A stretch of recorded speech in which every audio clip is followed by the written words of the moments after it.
بسم اللہ الرحمن الرحیم۔ السلام علیکم ورحمۃ اللہ وبرکاتہ۔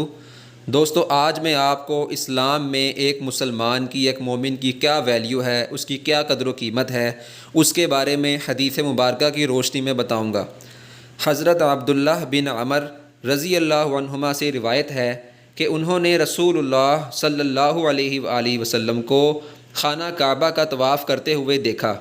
اس دوران آپ صلی اللہ علیہ وآلہ وسلم یہ ارشاد فرما رہے تھے: اے کعبہ، تو کتنا عمدہ ہے اور تیری خوشبو کتنی پیاری ہے، تو کتنا عظیم المرتبت ہے اور تیری حرمت کتنی زیادہ ہے۔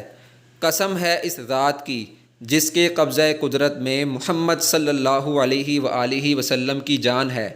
مومن کی جان و مال کی حرمت و تقدس اللہ سبحانہ و تعالیٰ کے نزدیک تیری حرمت و تقدس سے بھی زیادہ ہے، اور ہمیں مومن کے بارے میں نیک گمان ہی رکھنا چاہیے۔ صحاح ستہ کی کتاب سنن ابن ماجہ کی حدیث نمبر 3932 ہے۔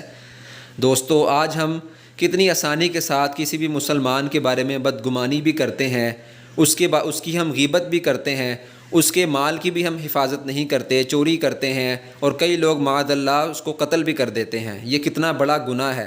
لہٰذا ہمیں اس حدیث مبارکہ پر عمل کرنا چاہیے اور ان تمام گناہوں سے بچنا چاہیے، اور ایک مومن کو تکلیف دینے سے بچنا چاہیے اور اس کے بارے میں نیک گمانی رکھنا چاہیے۔ اللہ تعالی ہمیں اس حدیث مبارکہ کو سمجھنے کی، اس پر عمل کرنے کی اور اس کو دوسروں تک پہنچانے کی توفیق نصیب فرمائے۔ جزاکم اللہ خیرہ۔